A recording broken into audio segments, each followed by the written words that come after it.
Number 1. The Cursed Gold of the Black Hills. Black Hills, South Dakota, 1874. Soldiers under George Custer entered the dark pine ridges that the Lakota call Hisapa, the Black Hills. The 1868 Fort Laramie Treaty had promised this land to the Sioux, but word of gold traveled faster than laws. Prospectors pushed in, campfires spread near streams, and the hills changed forever in the sound of axes. The legend says some Lakota leaders already knew where rich veins and loose gold slept in hidden caves. Rather than let the metal bring more hunger and violence, they hid certain pieces deep in the stone and spoke warnings over them. It was not treasure for spending. It was a shield for sacred ground, meant to stay silent until greed passed by. Miners who ignored that warning told strange stories in camp. A pan would fill one day and turn empty the next. Horses slipped on calm trails. Men lost maps, quarreled over claims, or walked circles through timber they thought they knew.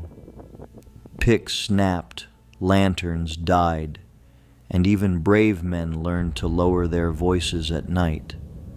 No proven cache has ever been brought out and named as the cursed gold, yet the story remains because the real history is heavy enough. A promised land broken open by greed. At sunset, when the granite turns black and the pines go still, the Black Hills feel less like a mine and more like a guarded memory that refuses to be sold. The hills keep the last word, not any miner's shovel now.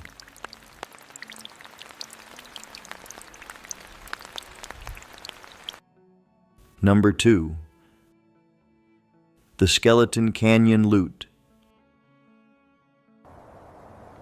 Skeleton Canyon, Arizona, 1881. The pass cut through the Palenchilo Mountains like a scar between Mexico and the Arizona Territory. Traders, smugglers, soldiers, and outlaws used it because it was lonely and hard to watch. That emptiness made it perfect for an ambush, and the canyon soon earned its grim name among travelers. The legend says a gang attacked riders coming up from Mexico with silver, gold coins, and church relics packed on animals. Shots cracked against the stone walls, and by the time the dust settled, the loot had no safe road left. The surviving thieves hid it among the rocks, meaning to return when danger cooled and hoof prints faded. But danger never cooled in Skeleton Canyon. The area saw real border violence in the late 1800s, with rustlers, Mexican forces, Apache bands, and posses all crossing the same hard country. Even Geronimo's final surrender in 1886 belongs to the larger shadow of that borderland. In the tale, every man who knew the hiding place was killed, chased away, or silenced. Searchers still imagine a chest wedged beneath red stone, but the canyon does not welcome easy guesses. People speak of phantom gunshots bouncing after dark, of shapes on the ridges, and of sudden silence where birds should call. The treasure may be only legend, but Skeleton Canyon keeps the kind of history that makes a legend feel armed and awake. Number 3. Blackbeard's Cursed Trove.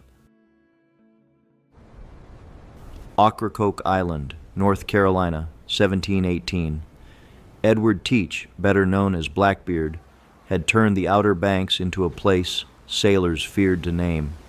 His flagship, Queen Anne's Revenge, had terrorized the coast and helped blockade Charlestown before running aground near Beaufort. By autumn, the pirate was cornered, but his legend was still growing. On November 22nd, Royal Navy Lieutenant Robert Maynard came from Virginia with 2 small vessels and about 60 men ready for a brutal fight. In the shallow waters near Ocracoke Inlet, Blackbeard met them blade to blade. When the smoke cleared, the pirate was dead, and his head was taken as proof that his reign had ended. The treasure story began where the records grew quiet. People said Blackbeard had buried chests along the banks, and once laughed that only he and the devil knew the place. That line was enough to haunt every dune and cedar thicket.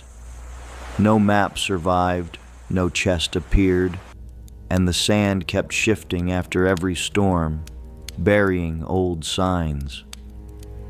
Storm nights are when Ocracoke still feels most like the old story. Waves break black, wind pushes through the seagrass, and some locals tell of a headless figure searching the shore. Maybe he seeks his ship. Maybe he guards what was never found. Either way, Blackbeard's lost trove remains part history, part warning, and part shadow on the tide. The island still keeps his name in the wind and the black waters.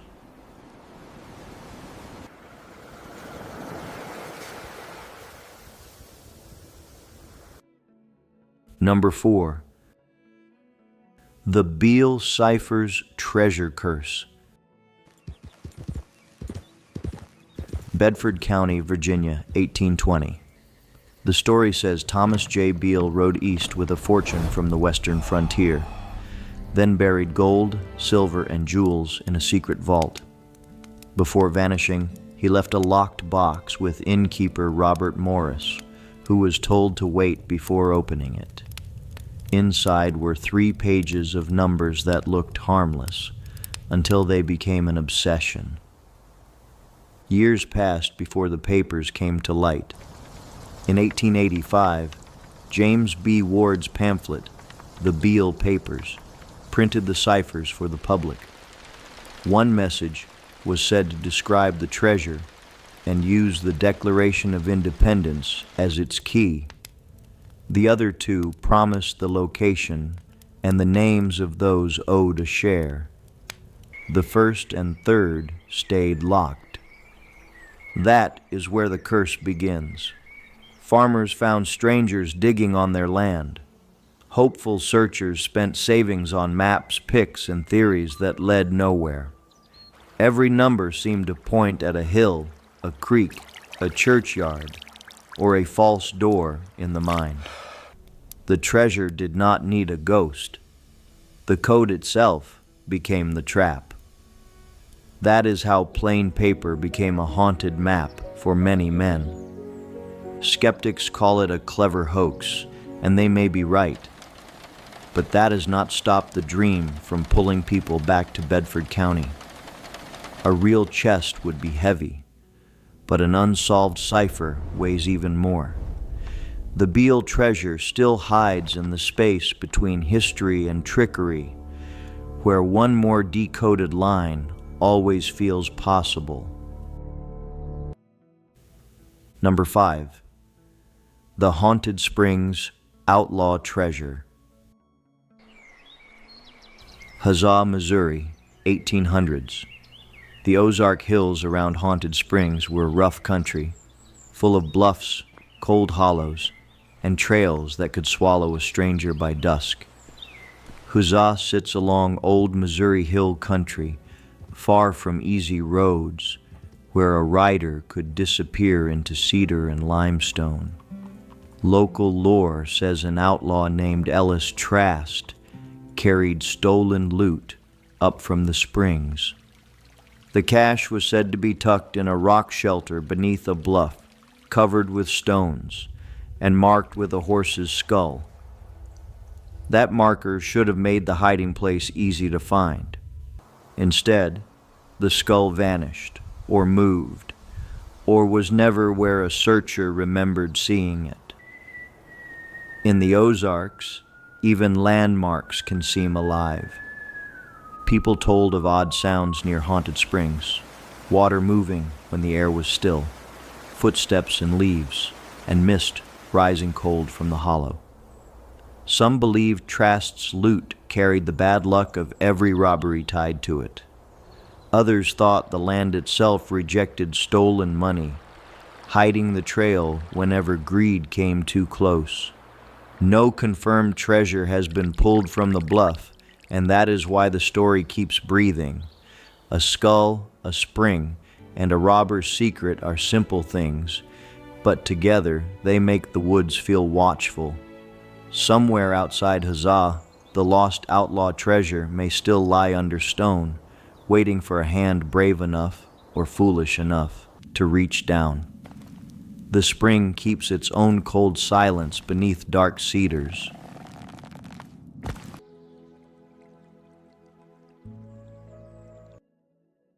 Number 6. La Caverna del Oro. Marble Mountain, Colorado, 1541. The Sangre de Cristo. Range rises so high that even summer air can bite.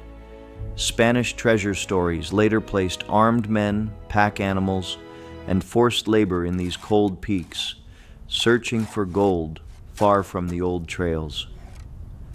Above Westcliff, one cave became known as La Caverna del Oro, the Cave of Gold, a name still spoken carefully.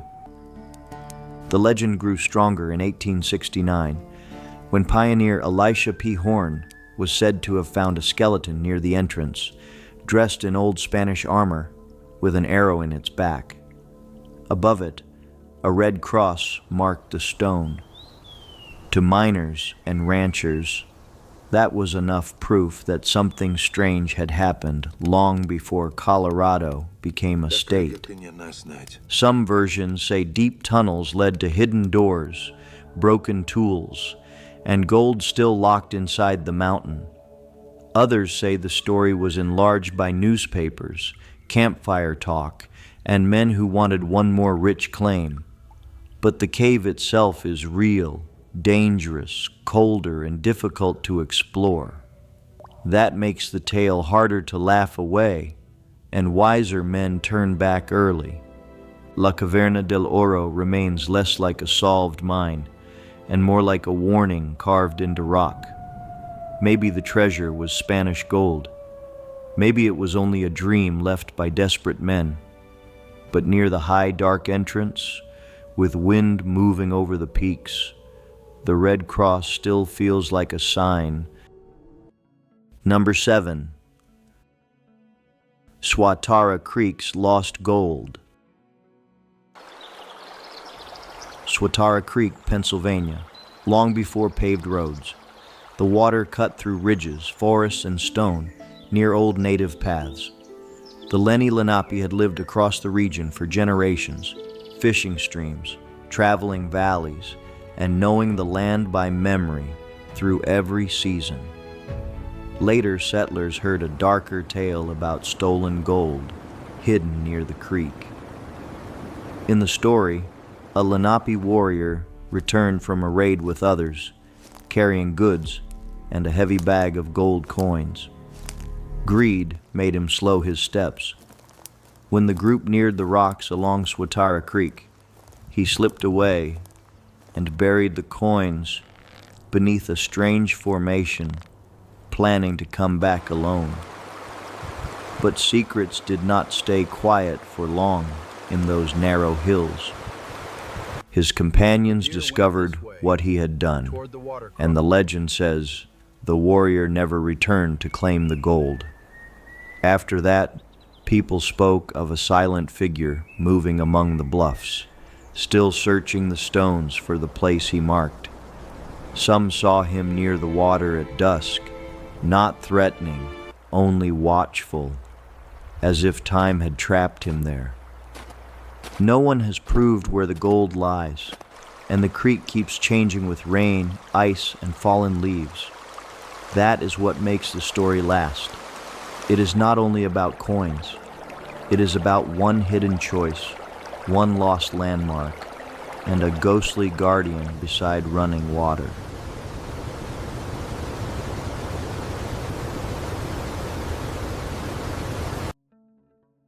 Number 8. Old Woman's Hill, Captain Kidd Cash. Sandy Hook, New Jersey, 1699. Captain William Kidd was sailing under a cloud of suspicion, moving through waters he had once known as a privateer. Before his arrest, stories say he hid pieces of his fortune along the coast. The Sandy Hook, the clay banks, and the high ground near the Atlantic Highlands became perfect places for rumor to settle. One old tale points to Kidd's tree and a nearby rise called Old Woman's Hill. People searched there for coins, bars, or small chests left in a hurry before Kidd was taken to England. But the haunting tied to the hill was not always said to be a pirate. Local lore speaks of a native woman's spirit guarding the place with anger and cold wind. Treasure hunters came with shovels, but the hill had ways of pushing them back. Some said shadows moved between trees. Others felt stones roll where no hand had thrown them. In a place where ocean fog can rise quickly and make every branch look alive, even a brave searcher could lose heart before reaching the right ground where the old tale waited. Nothing certain has been found, and that keeps the story alive. Kidd's real buried wealth at Gardiner's Island was recovered, but New Jersey's version remains unsettled. Maybe the Highlands hold nothing but rumor, or maybe Old Woman's Hill still stands between the living and a pirate's last secret, turning every greedy step away from the hidden cache at dusk again and again.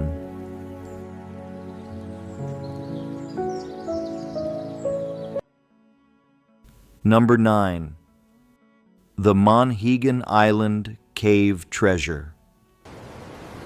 Monhegan Island, Maine, 1600s.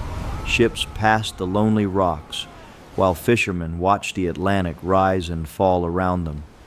The island was small, rugged, and perfect for stories of smugglers and pirates.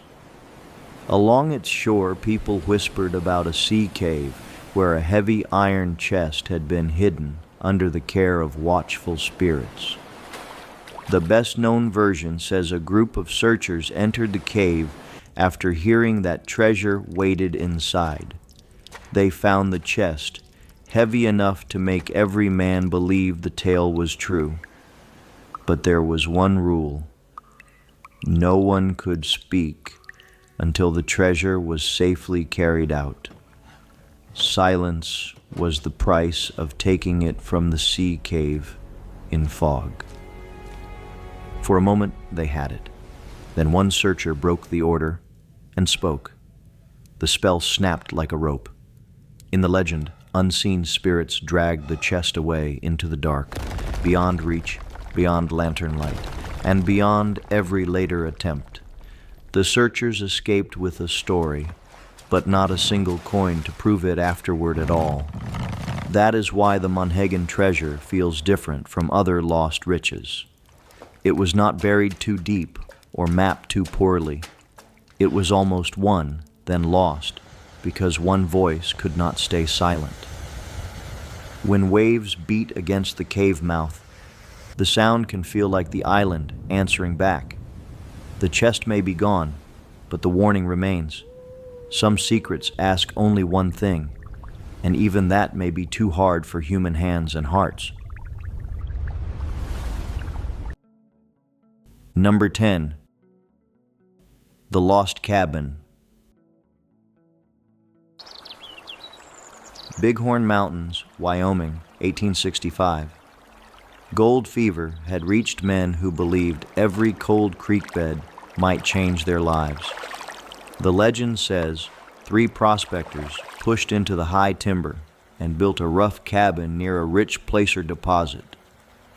In only a short time, they pulled enough gold from the water to dream of comfort far beyond the mountains.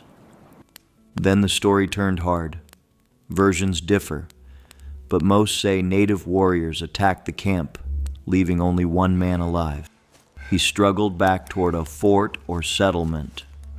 He had seen the cabin. He had seen the gold. But illness, fear, or confusion took his directions before he could lead anyone back. For decades, searchers followed creek beds, old blazes, and rumors across the Bighorns. Some claimed Jim Bridger, Kit Carson, or other famous frontiersmen had heard of the mine. Others found abandoned cabins and thought the mystery was finally solved, only to learn the gold was still missing. The mountain kept moving the answer farther away. The lost cabin mine endures because it sounds almost possible. One cabin, one creek, one fortune, just beyond the next ridge. Yet the Bighorns are wide, wooded, and easy to misread. At twilight, wind in the pines can sound like whispers from men who never made it home.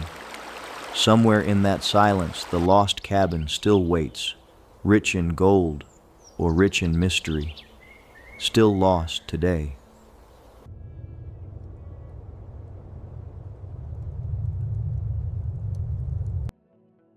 Number 11. The Whydah Galley's Ghostly Gold.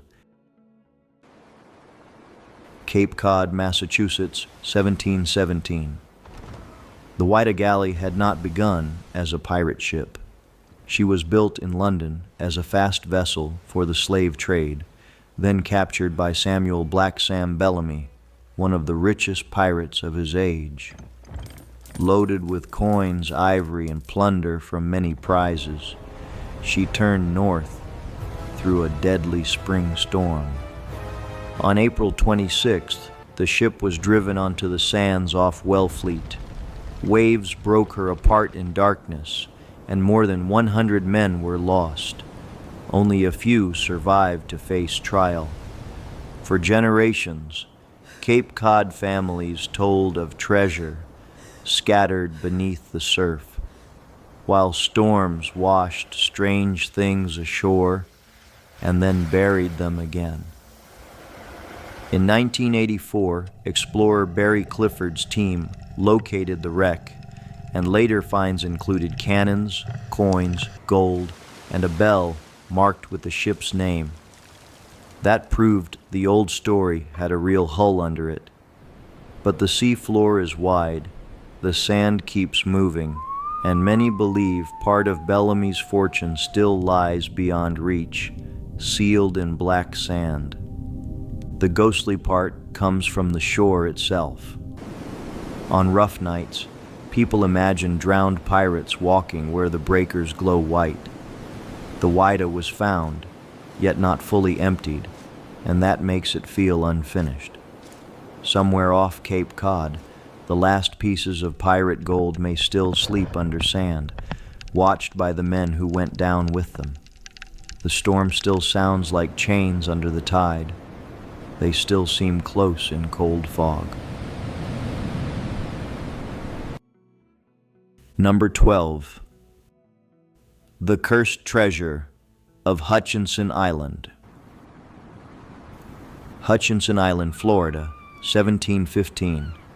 Spain's treasure fleet left Havana in late July, carrying silver, gold, and goods from the New World toward Europe. The ship sailed too close to hurricane season. Before dawn on July 31st, a violent storm smashed most of the fleet along Florida's east coast, scattering cargo and lives across the beaches. Survivors built camps near the wrecks and tried to recover what they could before hunger, weather, and pirates found them. Chests were opened, coins were counted, and royal treasure was hauled from broken hulls. But the sea did not give everything back.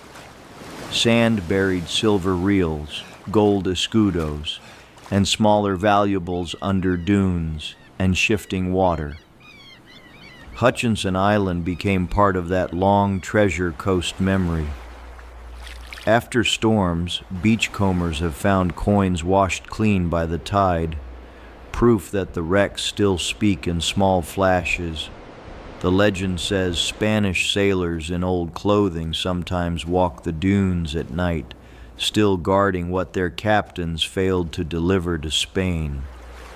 The curse here is duty. Those men crossed an ocean for a king, survived or died in a storm, and never finished the voyage.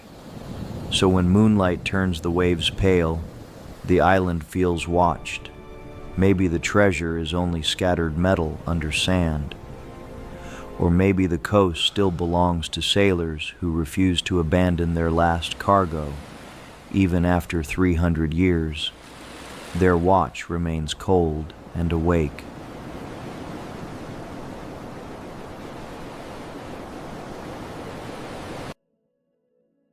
Number 13. The Cursed Spanish Gold of Cape Canaveral. Cape Canaveral, Florida, 1715. The same hurricane that destroyed Spain's treasure fleet also gave the Cape one of its oldest gold stories. Survivors from wrecked ships struggled ashore with wet clothes, damaged weapons, and whatever treasure they could drag from the surf. The Cape was wild then, a lonely place of dunes, scrub, heat, and mosquitoes.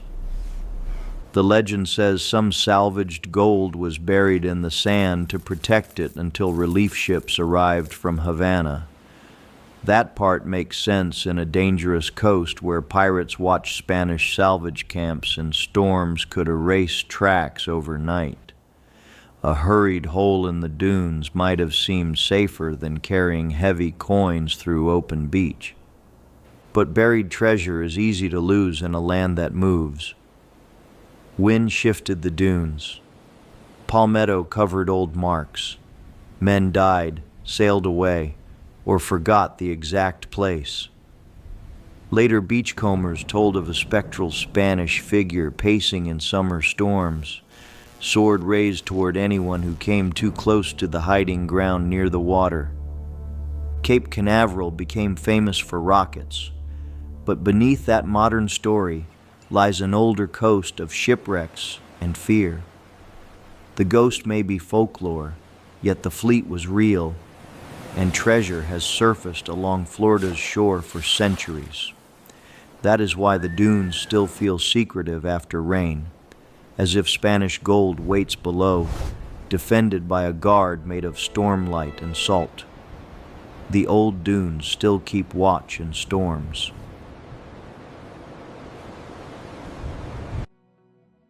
Number 14. The Sunken Gold of the Brother Jonathan. Crescent City, California, July 30th, 1865. The sidewheel steamer, Brother Jonathan, left the Pacific Northwest carrying passengers, mail, and a heavy shipment of gold. The Civil War had just ended, and the West was still tied together by ships more than roads. Off Point St. George, rough seas pushed the steamer toward danger hidden beneath the water. She struck an uncharted rock near St. George Reef and began to sink fast. Lifeboats were lowered into waves too wild for mercy. Only 19 people survived, while more than 200 were lost, making it one of the worst maritime disasters on the Pacific coast. The gold went down with the ship into cold, violent water. For more than a century, the wreck was a target for divers and treasure hunters. In the 1990s, salvors recovered gold coins from the Brother Jonathan, proving the fortune was not just rumor. Yet stories remained that not all of it came up. The reef, storms, and deep currents still make the site feel guarded by the sea. The haunting is quiet, not loud. Divers have described strange unease near the wreck, and locals still speak of lights offshore when fog closes over the reef. Maybe it is only the sea breaking over stone, But the brother Jonathan carried lives, letters, and treasure into the same dark place. Whatever gold remains, it rests under a sorrow no coin can outshine. The reef keeps the rest below, beyond every reaching hand.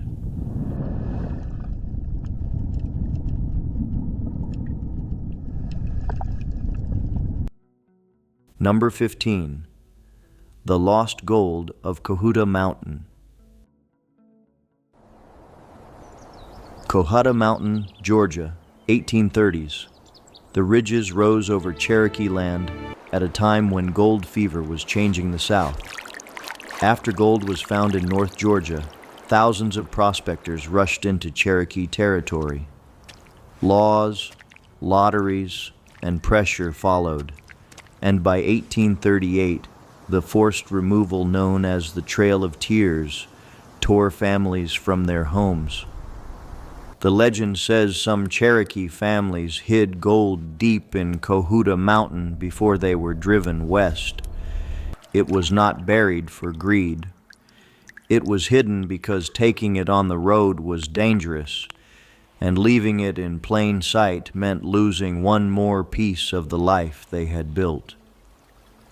Crevices, caves, and stone shelves became silent vaults.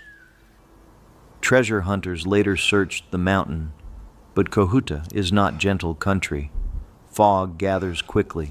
Trails twist through laurel and rock. People spoke of sudden confusion near certain ridges, as if the mountain itself turned them around.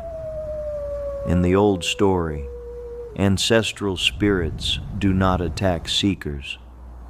They simply guide them away from the place. That makes the lost gold feel different from outlaw loot or pirate coins. It belongs to a painful chapter of American history, not a game.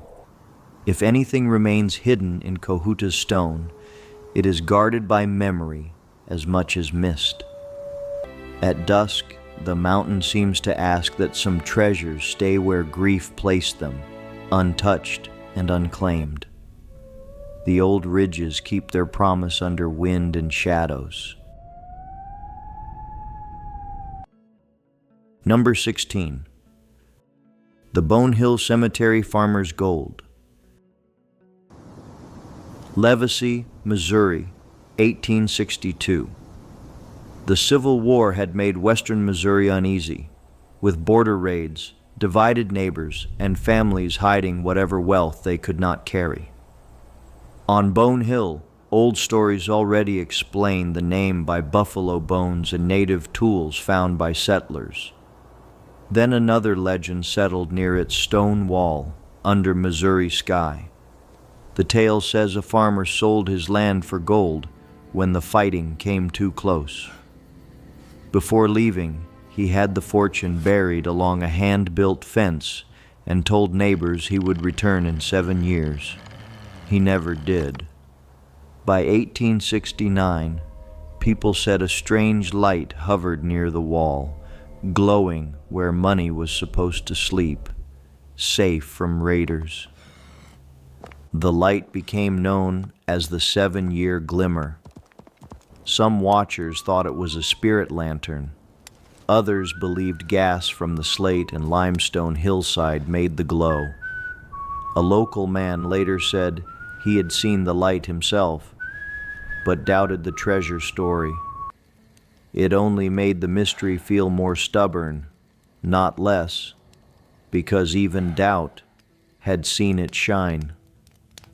Bone Hill's gold has never been proven, and no farmer came back to claim it. Still, every 7 years gives the story a pulse, like time itself is walking the fence line. Maybe the glow is natural, maybe it is memory, but near Levacy, the old wall seems to hold one promise unpaid, and one light that keeps looking for the hand that buried the fortune year after year through quiet grass.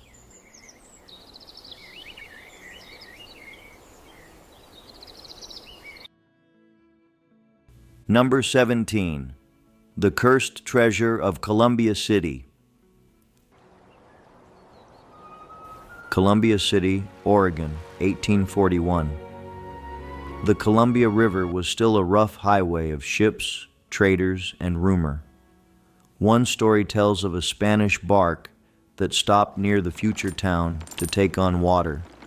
The crew already knew the vessel carried a rich cargo, and greed waited below deck, heavy enough to tempt desperate men. The mutiny came fast. The sailors killed their captain, gathered the gold and valuables, and carried the plunder ashore. Quarreling broke out, and the men decided to bury much of it on land, later known as Hez Copier's farm.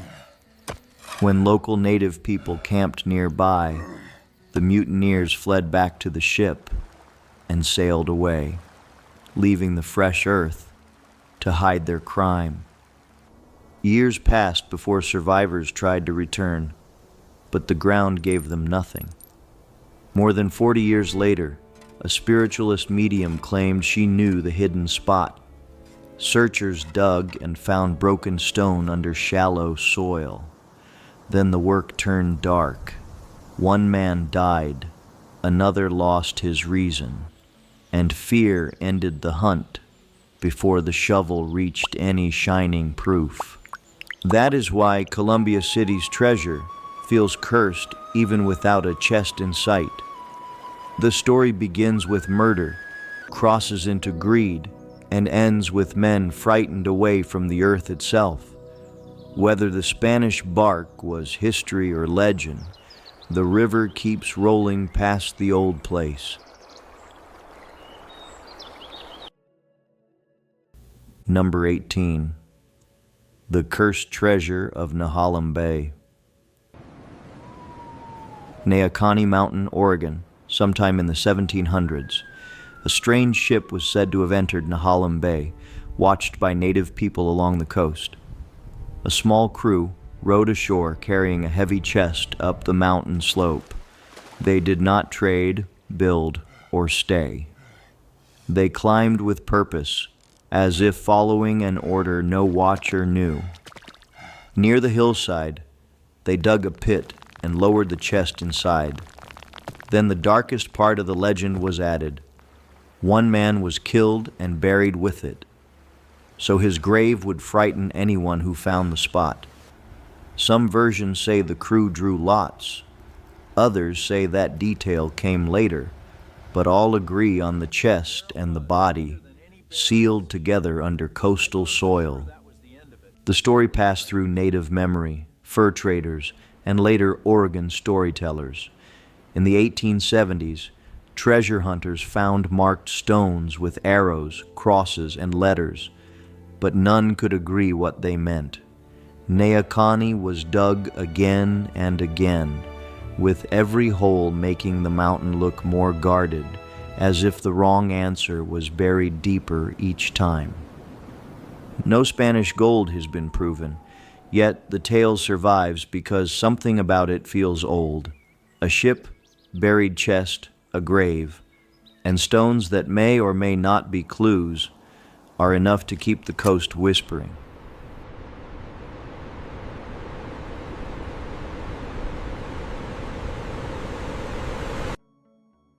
Number 19. The Cursed Silver of Spectre Brook.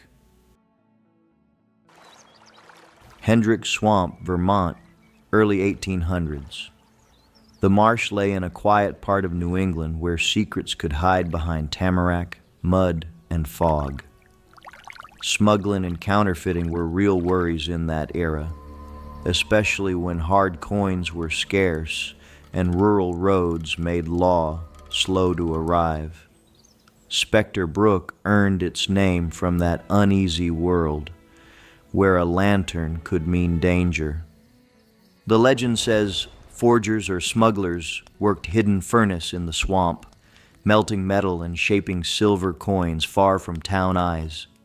At night, faint red glow was said to pulse through the trees. Men who followed it found only wet ground, cold air, and the feeling that someone had just stepped out of sight, leaving no trail at all. Over time, hunters and travelers claimed to see ghostly figures tending phantom fires beside the brook. Some heard hammers on metal, though no shop stood there. Others smelled smoke where no chimney rose. Maybe the story grew from real coin trickery. Maybe the swamp turned fear into shapes. Either way, people gave the place its haunted name.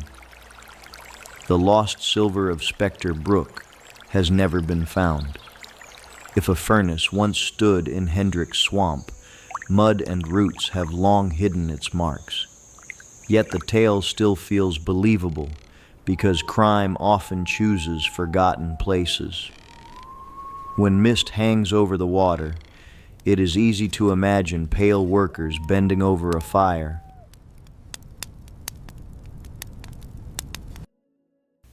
Number 20. The Lost Dutchman. Gold Mine. Superstition Mountains, Arizona, 1870s. Jacob Waltz was a German immigrant, but frontier speech called him the Dutchman. He lived near Phoenix and was said to know of a rich mine east of the city. In the jagged desert around Weaver's Needle, every canyon seemed able to hold a secret behind stone and cactus. The older legend reaches back to the Peralta family, who supposedly worked gold in the superstitions before a violent attack ended their final trip. Waltz was later said to have learned the mine's location and worked it with Jacob Weiser. Gold appeared in the story, but directions never stayed clear, and every version changed the map, turning facts into dust. When Waltz died in 1891, he allegedly gave clues to Julia Thomas, who searched with the Petrish brothers in 1892. They found nothing. Others followed for decades, some lost money, some losing their way, and a few losing their lives. That is how a mine became a warning as much as a prize, especially after searchers met disaster in the cliffs. The Lost Dutchman remains America's most famous vanished mine because it always feels almost found.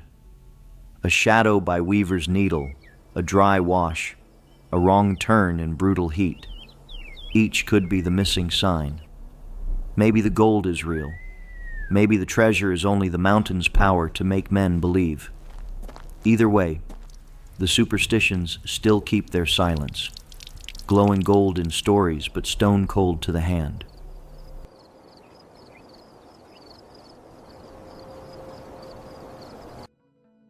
Number 21.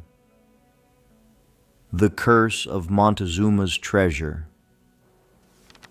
Kanab, Utah, 1914. Prospector Freddie Crystal arrived with a strange map and a bold claim. He believed the hidden treasure of Montezuma had been carried north after the Spanish conquest of Mexico and sealed inside the red cliffs near 3 lakes. The idea sounded impossible, but in a desert town built on hard hope, impossible was enough to start men dreaming too. By 1922, the search had pulled much of Kanab into its grip. Tunnels were opened, pumps were dragged in, and men studied caves as if one shadow might become a doorway.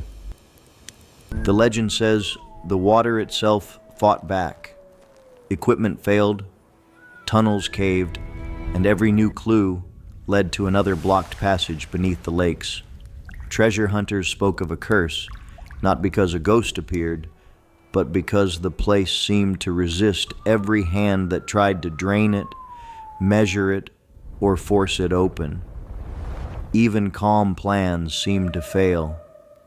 No gold of Montezuma has ever come out of 3 lakes, and historians still treat the story as folklore. Yet Kanab keeps the memory of that wild hunt, when men lowered themselves into sandstone, hoping for an empire's last secret. In the still desert heat, the ponds look calm, almost too calm, as if the cliffs are hiding an answer that men were never meant to pull into daylight.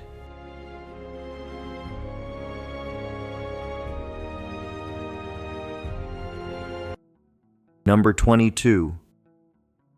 The Lost Blue Bucket Mine Curse. John Day Country, Oregon, 1845.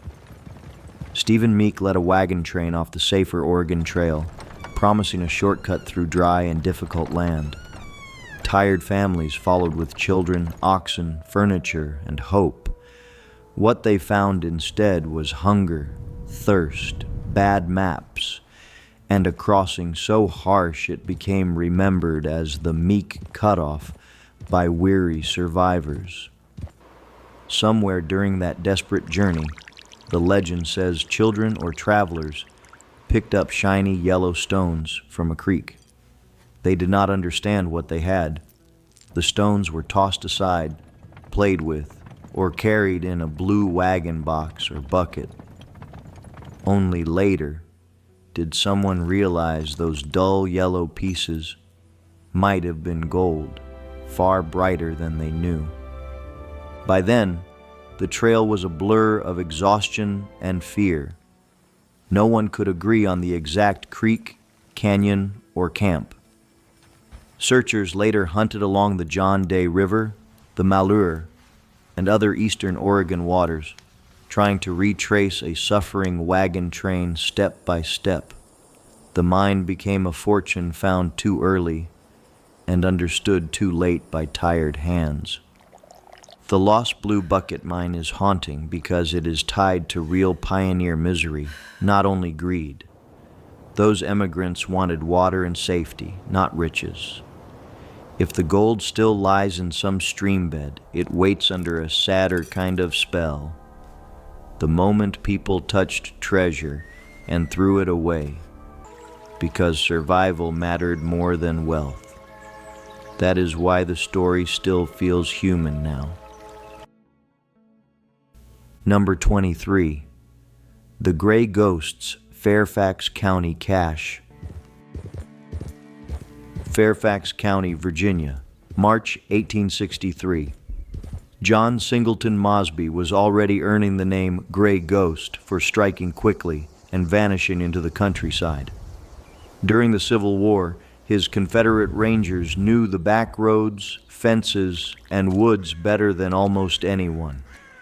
Union forces could chase him and still find only hoofprints and dust.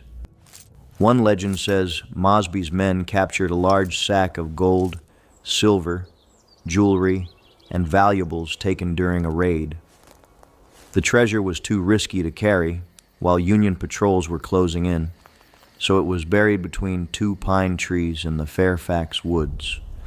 Mosby meant to send men back for it once the danger passed and roads were clear again. But the war kept moving. Men were captured, killed, scattered, or sworn to silence. When Mosby survived the war and later became a respected lawyer and public figure, the buried cache never clearly returned to history. Treasure hunters have searched for the two trees, but forests grow, die, burn, and change their faces with time, weather, and war. The Gray Ghost's cache remains powerful because Mosby himself was real, and his daring raids were so real. The hidden gold may belong to legend.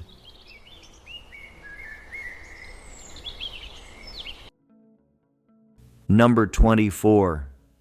Jean Lafitte's Barataria Swamp Gold. Barataria Swamps, Louisiana, 1815.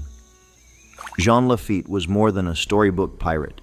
He was a privateer and smuggler whose base near Barataria Bay sat in the wetlands south of New Orleans.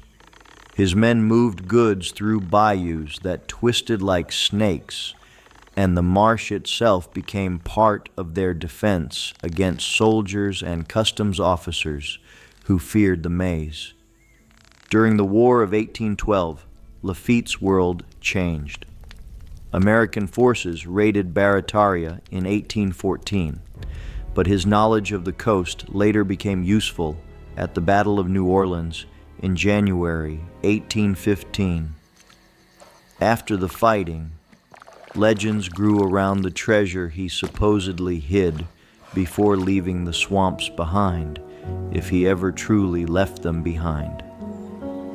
Some stories say Lafitte buried chests in more than one place, using secret marks, trusted men, and curses to keep strangers away. Others say there was no single great treasure, only smuggled goods and coins divided quickly. Still, boaters have long told of green lights over the water and shapes moving where no cabin stands, only reeds and black water. Barataria makes the legend feel possible because the land itself hides everything. Roots, mud, and dark water can swallow a trail in one season.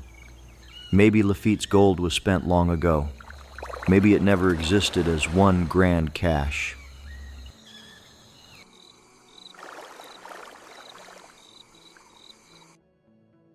Number 25. The Lost Bowie Mine. San Saba Country, Texas, 1831. Jim Bowie was already known as a bold frontier figure when he rode into the hill country searching for the old San Saba silver mine. The legend had roots in Spanish stories, mission records, and rumors of rich ore somewhere near the river. Bowie believed there was enough truth to risk the journey with armed companions into rough country. The search crossed dangerous ground. Comanche people controlled much of the region, and Bowie's party was attacked during the expedition. The men survived a hard fight, and the story helped build Bowie's reputation. But the mine itself stayed hidden, turning from Spanish promise into Texas legend with every failed return into the hills. Historians later traced parts of the tale to Los Almagres, a real Spanish mining story that became confused with the San Saba region. Over time, maps, rumors, and pride transformed it into the Lost Bowie Mine. Some said spirits closed it. Others said the land did not want outsiders cutting silver from its bones, no matter who asked. Bowie died at the Alamo in 1836 without finding the mine. That ending gave the story its final shadow. A famous man chased silver into hostile hills, won a fight, and still lost the treasure. Somewhere beyond San Saba, the mine remains less a place than a question, shining in Texas folklore and refusing every hand that reaches for it. Number 26. The Cursed Gold of the Bill Kelly Mine. Big Bend Country, Texas, 1884. The Rio Grande cut through desert cliffs where heat, distance, and silence could protect a secret better than any lock. Legend says Bill Kelly, a young Seminole scout or ranch hand in different tellings, found rich gold ore in the rugged border country and brought out pieces bright enough to make older men stop laughing. Kelly supposedly knew the mine's place by memory, somewhere among canyons, dry washes, and trails hard to follow twice. He showed a few nuggets, spoke of a vein that could make a poor man rich, and then fell silent. Some versions say he died before giving clear directions. Others say men pressured him, doubted him, or followed too late. After that, the mine became a trap made of rumor. Searchers crossed the Chihuahuan Desert, watched waterskins run low, and returned with storms, sickness, or nothing at all. In local lore, men who came too close met sudden misfortune, as if the desert allowed the gold to be seen once, and then punished anyone who tried to own it. No proven Bill Kelly mine has ever been found. Big Bend still holds abandoned claims, old trails, and miles of country where a landmark can vanish behind the next ridge. Maybe Kelly's gold was across the river. Maybe it was a tale grown large. But in that empty land, the legend still feels alive, glittering in a young man's hand. Number 27. The Singer Sewing Machine Treasure. Padre Island, Texas, 1861. The Long Barrier Island was a world of dunes, wind, and lonely surf. John Singer, brother of sewing machine inventor Isaac Singer, had settled there with his family before the Civil War reached the Texas coast. The island could feel safe, but war has a way of turning sand into hiding ground by nightfall. The legend says Singer buried valuables to protect them from soldiers, raiders, and uncertainty. Some stories speak of a large jar filled with gold coins and jewelry. Others add Spanish coins and treasure found or traded along the coast. Whatever the exact amount, the family expected the island to remember the hiding place until peace returned. But Padre Island does not remember like stone does. Dunes move, grass covers old tracks, storms flatten one hill and build another in a single season. When Singer came back after the war, the landscape had changed so completely that the markers were gone. A fortune could be only yards away and still be lost forever beneath fresh sand. That is what makes the Singer treasure haunting. There is no pirate ghost, no map with red X, only a family trying to save what they had during crisis.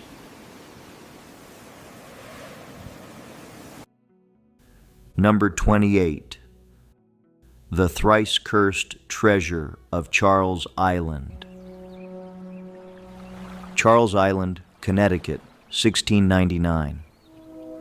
The small island off Milford sits close enough to tempt walkers at low tide, yet far enough to feel separate from ordinary land. Legend says Captain William Kidd stopped there during the final troubled voyage before his arrest. He was already suspected of piracy, and people later imagined he left treasure behind. Kidd is known to have buried treasure on Gardiner's Island in New York, so the Charles Island story did not feel impossible to local ears. In the tale, he hid part of his wealth in Milford soil and cursed anyone who dug before his return. That was the first shadow. Over time, the island gathered more until people called it thrice cursed.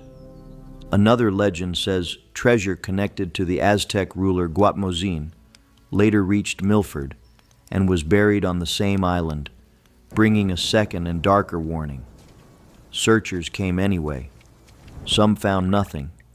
Others met bad luck, storms, illness, or fear strong enough to stop a shovel before it touched anything bright. The curses became the real treasure. Today, Charles Island is part of Silver Sands State Park, and nesting birds claim it better than pirates ever could.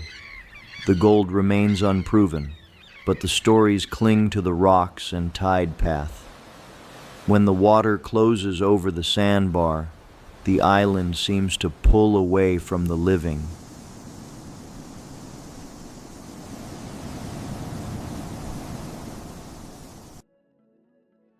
Number 29. The Ghost Ship of the Mojave Desert. Anza Borrego Desert, California, after the Civil War, travelers crossing the Colorado Desert began telling of something that did not belong there. Out beyond the salt flats and mirage heat, they claimed to see the ribs of an old ship rising from sand. As if the sea had made one last mistake and left a vessel behind under the sun. The story changed with each telling. Some called it a Spanish pearl galleon from the Gulf of California. Others imagined a Viking ship, a lost schooner, or a treasure vessel stranded when ancient water withdrew. In 1863, Colonel Albert Evans reported seeing what he believed was a ship in the desert, and newspapers helped the legend grow. The science is less magical, but still strange.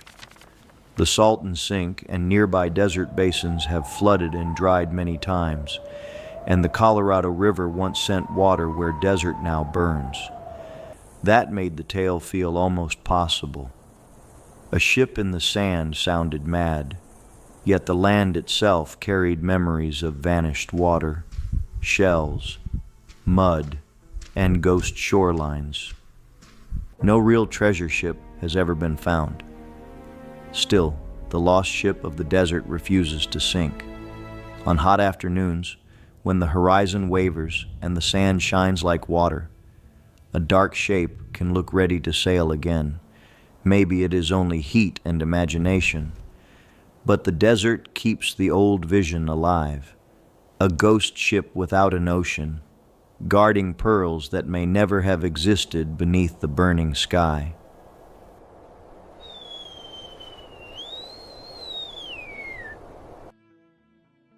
Number 30.